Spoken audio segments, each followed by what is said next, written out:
जय हिंद बच्चों।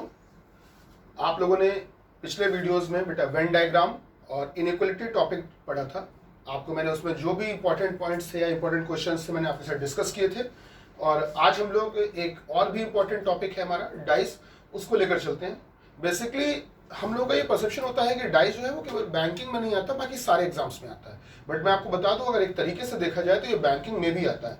आप लोगों के मैथमेटिक्स में टॉपिक होता है प्रोबेबिलिटी, प्रायिकता। उसमें आप लोगों ने बहुत बार एक क्वेश्चन देखा होगा, अलग अलग एग्जाम्स में अलग अलग तरीके से स्टैंडर्ड चेंज करके आता है कि बताइए दो पासों का अचानक उछाला जाए तो उन पर आने वाले जो अंक हैं ऊपर, उनके अंकों का योगफल एक विषम संख्या होने की क्या प्रायिकता होगी, एक ऑड नंबर होने की क्या प्रायिकता होगी, प्रोबेबिलिटी होगी, या प्राइम नंबर होने की क्या। तो उसी सब चीजों के लिए मैं आपको बता रहा हूँ कि ये आपका मैथमेटिक्स के थ्रू पूछ लिया जाता है, बट हमारे हर एक एग्जाम में पूछा जरूर जाता है। पिछले कई एग्जाम्स में तो आपने देखा होगा कि एकदम से ये इसने कमबैक किया और हर एक एग्जाम में अच्छे तरीके से बहुत अलग अलग वैरायटी से ये हमसे पूछा जाता है। फिलहाल स्टार्ट करते हैं डाइस। इसी को बेटा घन भी कहते हैं, क्यूब भी कहते हैं। अच्छा, अगर डाइस की बात करें तो इसमें सबसे पहले अगर हम देखते हैं तो ये डाइस या पासा शब्द जैसे ही हमारे मन में आता है तो पासा शब्द आते ही हमारे दिमाग में एक फिगर आता है, वो जो लूडो वाला पासा, जो कि आप सब घर में लूडो, किंग और वगैरह वगैरह तरीके से यूज करते हो। घर पे पुराने जमाने में खेला करते थे हम लोग मैनुअली, तो बेटा वही पासा, उसी की बात हो रही है। तो वो जो पासा होता था उसको हम लोग बोलते थे आइडियल डाइस। उसको हम लोग बोलते थे बेटा आइडियल डाइस, या ये भी कह सकते हो कि स्टैंडर्ड डाइस। स्टैंडर्ड डाइस कह लो या फिर आइडियल डाइस कह लो। अब ये आइडियल डाइस या स्टैंडर्ड डाइस होता क्या है? हिंदी में अगर कहोगे तो आइडियल डाइस का मतलब आप कह सकते हो आदर्श पासा, और स्टैंडर्ड डाइस का मतलब कह सकते हो मानक पासा। ठीक है, आपने हिंदी में कह दिया, इस तरह से इंग्लिश में कह दिया, बट इसमें होता क्या एक्चुअली में? होता बेटा इतना है बस कि उसमें लूडो वाले पासे की अगर बात करें, जिससे कि हम लोगों ने इस दुनिया में पासे को जाना, दैट इज आइडियल। ठीक है, तो उसकी बात करें तो उसमें कुल मिला के 6 सतह होती हैं, 6 सरफेस होती हैं। अलग अलग सतह पर, अलग अलग सरफेस पर, अलग अलग तल पर ये 6 नंबर लिखे होते हैं। 1 2 3 4 5 एंड 6 अलग अलग सरफेस पे ये 6 नंबर लिखे होते हैं।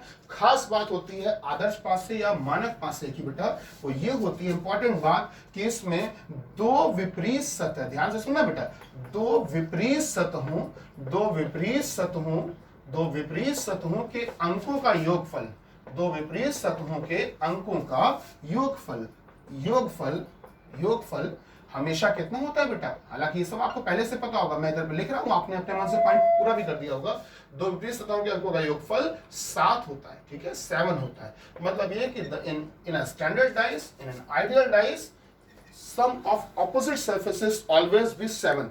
मतलब क्या हुआ कि अगर हम बात करते हैं आदर्श पासे में, तो अगर उसमें ऊपर 1 है तो नीचे 6, भाई 1 और 6 को जोड़िए 7 होता है। अगर ऊपर 2 तो नीचे 5 जोड़िए 7 होता है। अगर ऊपर 3 तो नीचे 4 जोड़िए 7 होता है। तो सीधी सी बात है, आदर्श पासे में केवल इतनी सी ही बात बनती है, इतना ही क्वेश्चन बनता है कि 1 का ऑपोजिट 6, 2 का 5 और 3 का 4। ठीक है, तो ये तो इतनी सी बात हो गई। बट अब इसके अलावा इमेजिनरी डाइस की बात करें, अगर काल्पनिक पासे की बात करें, तो काल्पनिक पासा या इमेजिनरी डाइस की अगर बात करें तो उसमें तो क्वेश्चन बहुत तरीके से पूछा जाता है। तो चलिए उसी का क्वेश्चन हम लोग लगाते हैं।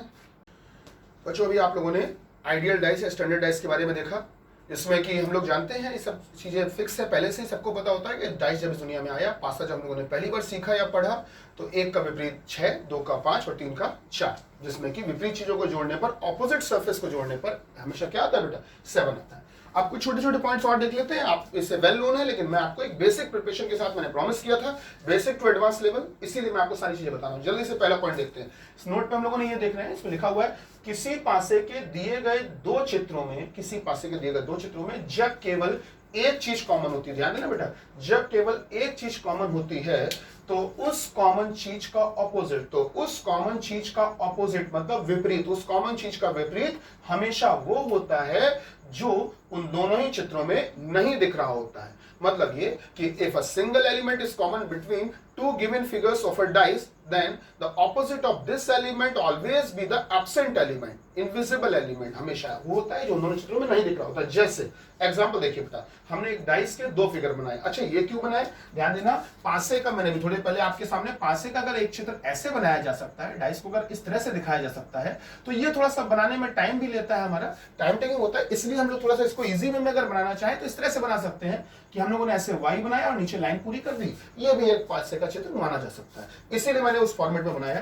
तो बेटा यहाँ पर KLM लिखा है, यहाँ पर NOK लिखा है। तो क्वेश्चन इस तरह से आया कुछ कि एक पासे की 6 अलग अलग सतहों पर ये 6 अक्षर लिखे हुए हैं JKLMNO। एक पासे के एक डाइस के अलग अलग सरफेस पे ये लेटर्स लिखे हुए हैं और उस पासे को अचानक यादृच्छा ट्रेंडम 2 बार उछाला गया तो ये 2 चित्र दिखाई पड़ते हैं। तो इनके आधार पर इनकी मदद से बताइए कि के विपरीत फलक पर क्या है, के का ऑपोजिट क्या है, या अगर वो किसी और का भी पूछ लेता है तो भी हम बता सकते हैं। बस है क्या कि हमको यहाँ पर एक डाइस को ओपन करना आना चाहिए।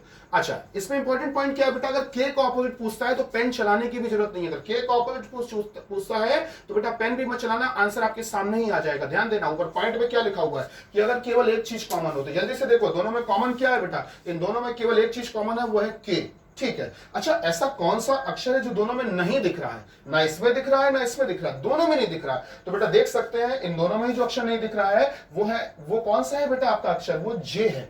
जे अक्षर ऐसा है जो दोनों में नहीं दिख रहा है। तो सीधे सी बात है, अगर केवल एक अल्फाबेट कॉमन है तो सीधे सीधे बता दो कि अगर के कॉमन है तो के का ऑपोजिट सीधे क्या होगा, जो दोनों में नहीं दिख रहा है, तो मतलब के का विपरीत क्या होगा बेटा, जे होगा। ये तो आंसर डायरेक्ट आ गया। ठीक है, लेकिन अगर किसी और चीज का ऑपोजिट पूछता तो हमको पासा खोलना आना चाहिए, डाइस को ओपन करना आना चाहिए, डाइस का एक्सपेरिमेंट फिगर बनाना आना चाहिए। तो डाइस को ओपन करना क्या होता है, जल्दी से देखना बेटा, डाइस को ओपन करने का तरीका क्या होता है। सिंपल सी बात है कि सबसे पहला काम ये करना है कि दोनों में कॉमन क्या है, इन दोनों चित्रों में कॉमन क्या है, के। हमने लिख दिया के। अब आप किसी भी चित्र से शुरुआत करो, चाहे पहले से चाहे दूसरे से, दोनों में से किसी भी फिगर से स्टार्ट करो, कोई प्रॉब्लम नहीं। चलिए हम पहले से करते हैं। तो वो जो के कॉमन था उस के पर पेन रखा और क्लॉकवाइज घूम गए, दक्षिणावर्त घूम गए, घड़ी के घूमने की दिशा में घूमे। ठीक है, तो के के बाद अगला अक्षर कौन सा है बेटा, एम। मैंने के के बगल में एम लिख दिया। एम के बाद कौन आएगा बेटा, एल। मैंने एल लिख दिया। ठीक है, अच्छी बात है। क्या किया कि दोनों में जो कॉमन था के, उस पर पेन रखा और क्लॉकवाइज घूम गए, तो के एम एल मैंने रिस्पेक्टिवली लिख दिया।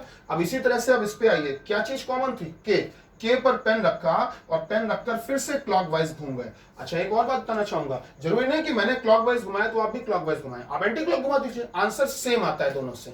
शर्त ये है कि अगर एंटी क्लॉक घुमाना तो दोनों में एंटी क्लॉक घुमाना, ये नहीं कि एक में तुम वामावर्त घुमा रहे हो, एक में दक्षिणावर्त घुमा रहे हो, नहीं, एक जैसा। ठीक, तो बेटा ठीक है, के से स्टार्ट करते हैं। के लिखा सबसे पहले, के के बाद अगला अक्षर कौन सा आएगा, ओ, और ओ के बाद कौन आएगा बेटा, एन। चलिए देख लीजिए, जिसके नीचे जो है उसका ऑपोजिट वही है बेटा। एम के नीचे ओ है तो एम का विपरीत ओ हो गया, एल के नीचे एन है तो एल का विपरीत एन हो गया। अच्छा, के का ऑपोजिट खुद के तो नहीं हो सकता, तो ठीक है बेटा, ऐसी कौन सी चीज है जो हमने अभी तक नहीं लिखी है, ऐसा कौन सा अक्षर है, जे हमने अभी तक नहीं लिखा है, तो के का ऑपोजिट सीधे कौन होगा बेटा, जे।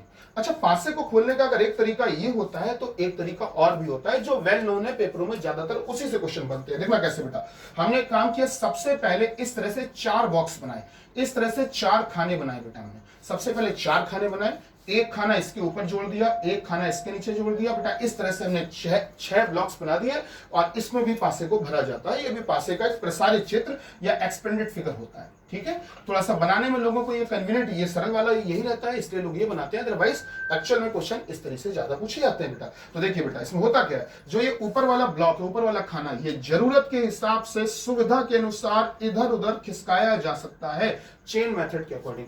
ठीक है बेटा, और जो नीचे वाला खाना है वो भी जरूरत के अनुसार इधर उधर मूव किया जा सकता है। इसीलिए कभी कभी देखना किताबों में आपको पासे का एक चित्र बेटा ये भी बना हुआ मिल जाता है। कैसा, मैं यहां बना दे रहा हूं, अलग से ध्यान देना बेटा, पासे का एक चित्र आपको ये भी बना हुआ मिल जाता है। गौर करना बेटा, इस तरह से बने 4 खाने और एक इधर ऊपर बना, एक इधर नीचे बना, कोई दिक्कत नहीं है, शुरुआत यहीं से होती है, इसी से ही वो भी बना है बेटा। कभी कभी देखना किताबों में या पेपरों में आपको डाइस का एक फिगर ये भी बना हुआ मिल जाता है, कोई प्रॉब्लम नहीं बेटा, बना तो इसी से ही है, बना तो इसी से ही। देखो कैसे बेटा, हमने इस खाने को इधर खिसका दिया, इस ब्लॉक को इधर कर दिया, इसको खड़े कर दिया, वो बन गया, सारे इसी से बनते हैं। चलिए फटाफट देखते हैं इसमें कैसे पासे को भरा जाता है या डाइस के ये कैरेक्टर्स फिल किए जाते हैं। तो देखते हैं कॉमन क्या है दोनों में बेटा, के।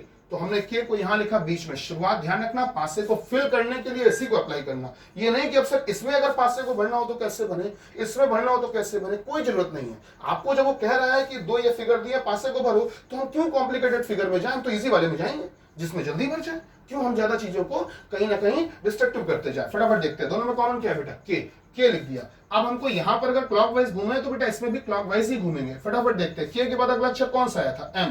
तो इस खाने के बाद फिर ये खाना, फिर ये खाना, फिर ये खाना, फिर ये खाना। फिर से ध्यान देना बेटा, यहां से चले, मैं थोड़ा सा कलर चेंज करके बता देता हूं, शायद आपको पहचानने में आसानी रहे। देखना, इस खाने के बाद फिर ये, फिर ये, फिर ये, फिर ये। This is clockwise action. ये दक्षिणावर्त दिशा में घूमना होता है। चलिए फटाफट देख लेते हैं बेटा। तो हम देखेंगे, तो के के बाद अगला अक्षर एम आया, मैंने एम ऊपर लिख दिया। एम के बाद अगला अक्षर आएगा एल, मैंने एल यहां लिख दिया बेटा। इसके अलावा इसमें देखो तो दोनों में कॉमन क्या था, के। तो जो कॉमन के था, के से शुरू करेंगे। के के बाद अगला अक्षर कौन सा होगा बेटा, ओ। तो मैंने ओ नीचे लिखा, ध्यान से सुनना, यहां के बाद यहां यहां यहां ओ आ गया। और ओ के बाद अगला अक्षर कौन सा आएगा बेटा, एन। तो मैंने एन यहां लिख दिया। ठीक है बेटा, तो इस तरह से ये हमने पासे को भर दिया। अच्छा, अगर एक खाना बचा है तो एक अक्षर भी तो बचा होगा जो मैंने अभी तक नहीं लिखा है। आप देख सकते हैं इन 6 अक्षरों में से कौन सा अक्षर अभी तक नहीं लिखा है, जे। तो बेटा जे यहां लिख दिया। आप ध्यान देना, ऑपोजिट यहां पर भी है। देखिए, जो ये ऑपोजिट होता है एक्चुअली में क्या है कि ये एक, जैसे टीन देखा होगा आपने, टीन होता है, कनस्टर होता है, कंटेनर होता है आटा चावल वगैरह रखने के लिए, रिफाइंड वाला, वही उसी की बात कर रहे हैं। वो भी एक हमारा क्यूबॉइड शेप में होता है। तो अगर उसमें देखें तो एक ढक्कन ऊपर खुल जाता है, एक ढक्कन नीचे खुल जाता है। अगर खोलना चाहें तो 3 किनारे से काट के खोल सकते हैं, एक ढक्कन ऊपर, एक ढक्कन नीचे। बची 4 दीवारें जो कि पूरी साइक्लिक बंद हैं, उनको भी अगर किसी एक कोने से कैंची से काटे तो चारों पल्ले खुल सकते हैं, चारों सरफेस खुल सकती हैं। एज्यूम करेंगे तो सामने वही बना हुआ है, 4 सरफेस ये खुल गई, एक ऊपर और एक नीचे। ठीक है बेटा, तो ये हमने इसमें डाइस को फिल कर दिया। अच्छा, एक बात सोचो, हम अगर उसकी बात कर रहे हैं टीन की, तो टीन या कनस्टर या कंटेनर या उस ब्लॉक की डिब्बे की बात करें तो उसमें ऊपर वाला जो ढक्कन होता है, ऊपर वाला, उसका ऑपोजिट नीचे वाला बेस होता है बेटा। तो आप देख सकते हो उसका ऑपोजिट नीचे वाला। ठीक है, तो उसी प्रकार से अगर मैं इसमें देखूं तो एम का ऑपोजिट आपसे पूछेंगे तो आप कहेंगे सर ऊपर एम है नीचे ओ है, तो एम का ऑपोजिट ओ आएगा। ऑब्वियसली आएगा बेटा, बिल्कुल सही बता रहे हो आप लोग, कहीं से भी गलत नहीं है। एम का ऑपोजिट क्या आएगा, ओ। आपने जब m का o बताया ना, तो आप ध्यान देना, आपने अल्टरनेट बताया, एकांतर बताया। तो m के बाद एक खाना छोड़ दीजिए, अगला क्या आएगा, o। मतलब m का पूछा तो आपने एक खाना छोड़कर o बताया, o का पूछते तो m होता है बेटा। अल्टरनेट भी इसी को कहते हैं, ध्यान रखना। तो देखिए, विपरीत के लिए कौन कौन सी चीजें हमारे लिए इस्तेमाल होती है, विपरीत किन्हें किन्हें कहते हैं, आप जरा समझना। विपरीत एक्चुअल में क्या होता है, स्टूडेंट कंफ्यूज कहां होता है, ध्यान देना। विपरीत पुराने जमाने में पूछा जाता था, लोग बड़ी जल्दी आंसर दे लेते थे, कहीं कोई दिक्कत नहीं है। अब क्या होता है, विपरीत कह ले, चाहे वो आपके में विपरीत कह ले, चाहे वो आपसे कह दे एकांतर। ठीक है बेटा, चाहे वो विपरीत कह दे, चाहे वो आपसे एकांतर कह दे, ठीक, चाहे वो आपसे सम्मुख कह दे। ध्यान से सुनना बेटा, सम्मुख कह दे, सबका मतलब एक ही होता है। एकांतर कह दे, विपरीत कह दे, सम्मुख कह दे, सबका मतलब एक ही होता है बेटा। चाहे वो आपसे ऑपोजिट कहे, चाहे वो अल्टरनेट कहे, और चाहे वो यहां पर भी ऑपोजिट कहे। ठीक, इन फ्रंट ऑफ भी कह सकता है, कुछ भी कहे, घुमाता है, परेशान करता है, लेकिन आंसर सब में सेम होता है। तो ठीक है बेटा, एम का ऑपोजिट ओ आ गया। चलिए आप देखते हैं। अब जैसे मैं कहता हूं एल का ऑपोजिट क्या होगा, तो एल के बाद एक खाना छोड़ दीजिए, अगला क्या आएगा। तो अगर आप एल का देखेंगे तो एल का ऑपोजिट क्या होगा बेटा, एन होगा। एल का एन होगा और एन का एल होगा। ठीक है, एल का आपने एन कह दिया। इसके अलावा अगर जे का पूछेंगे तो बेटा जे के बाद एक खाना छोड़ दीजिए, जे का क्या होगा बेटा, के।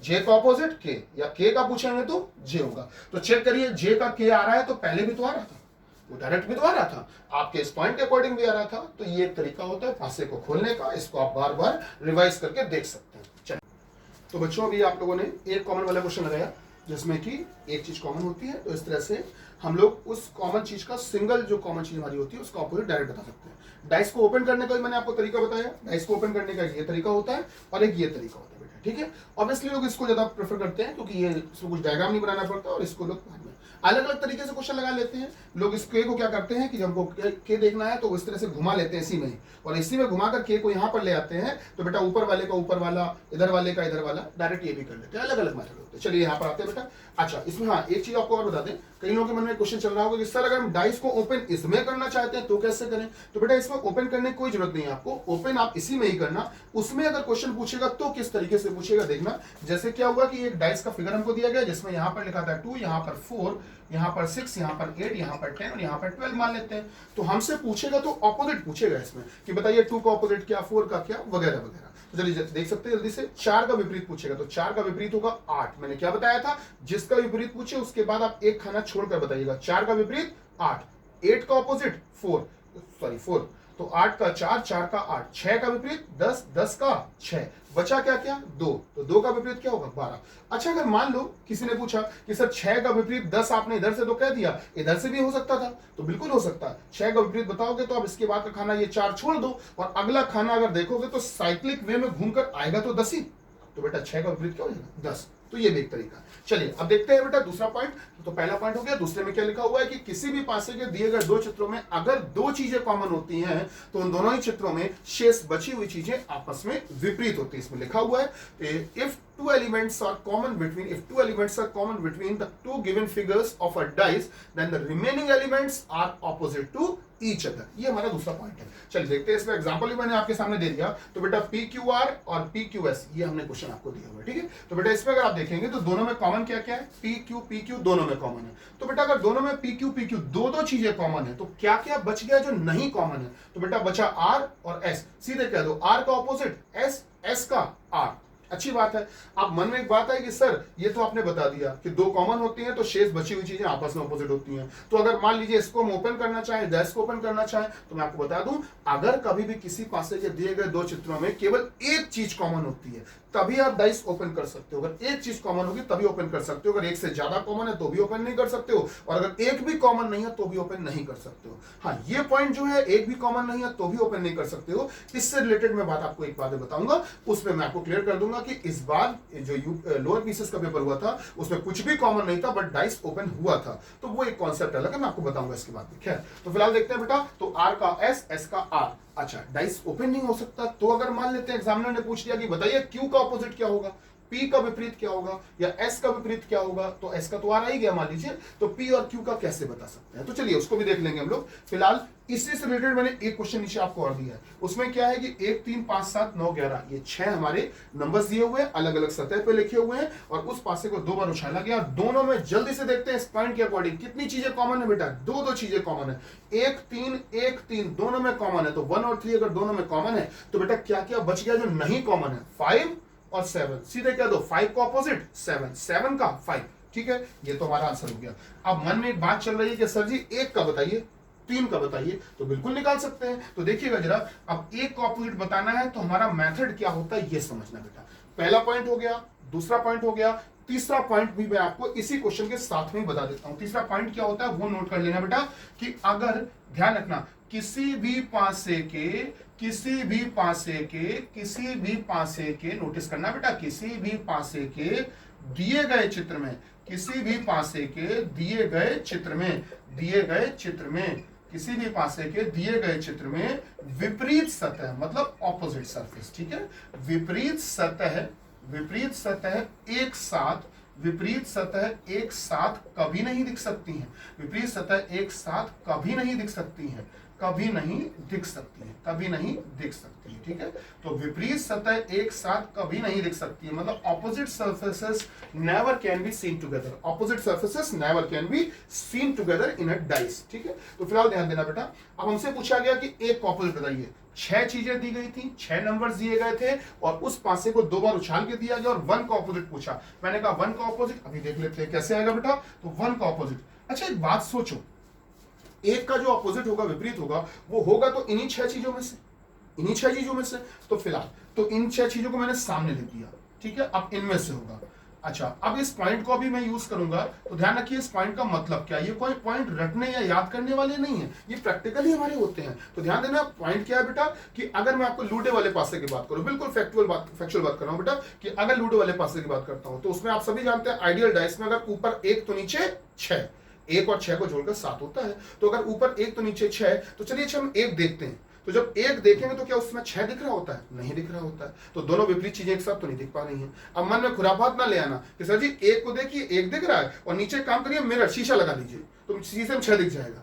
तो नहीं, ये खुरापात नहीं करना है, सीधी सी बात है। क्या दो विपरीत चीजें एक साथ कभी दिख सकती नहीं दिख सकती हैं? तो वही हमारा पॉइंट बन गया। तो चलिए 1 का ऑपोजिट बताना है। अब 1 का ऑपोजिट बताना है तो ध्यान देना। अच्छा एक बात बताओ, अगर 5 का 7 हो गया और 7 का विपरीत 5 हो गया, तो बेटा क्या 1 का विपरीत 5 और 7 में से कोई भी हो पाएगा? नहीं हो पाएगा। मैंने 5 को भी काट दिया और बेटा 7 को भी काट दिया, क्योंकि 5 और 7 तो आपस में ऑपोजिट, तो एक के तो नहीं हो सकते।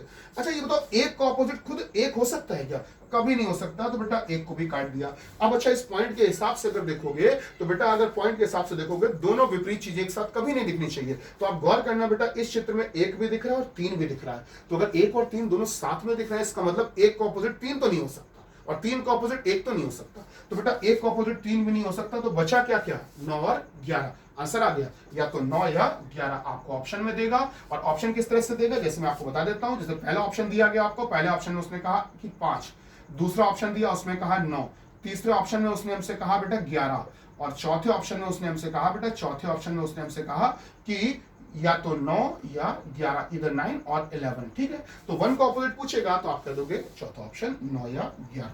ठीक, तो बच्चों आप लोगों ने आज के वीडियो में देखा कि हमने आपको इंपॉर्टेंट पॉइंट्स लिखवाए थे। एक कॉमन वाला पॉइंट, 2 कॉमन वाला, और तीसरा पॉइंट क्या था कि अगर किसी पासे के दिए गए क्षेत्र में विपरीत चीजें एक साथ कभी भी नहीं दिख सकती है। ठीक है, अच्छा फिलहाल आप लोगों को मैं जो नेक्स्ट पार्ट अभी डालूंगा वीडियो का, उसमें आप देखिएगा, उसमें वीडियो एग्जाम्स में पूछे गए क्वेश्चंस, लोअर पीसेस से पूछे गए क्वेश्चंस, और भी जितने भी अभी हमारे लास्ट ईयर एग्जाम्स हुए हैं एसएससी स्टेनोग्राफर का, और भी जितने कॉम्प्लिकेटेड क्वेश्चंस हमारे आ रहे हैं, वो मैंने सारे अगले वीडियो में मैं आपको दूंगा। और उसमें आप लोगों का एक भी क्वेश्चन ऐसा नहीं होगा उसके बाद से जो आपको कंफ्यूज कर पाए या गलत हो। फिलहाल आज के लिए इतना ही। धन्यवाद। भारत माता की जय हो।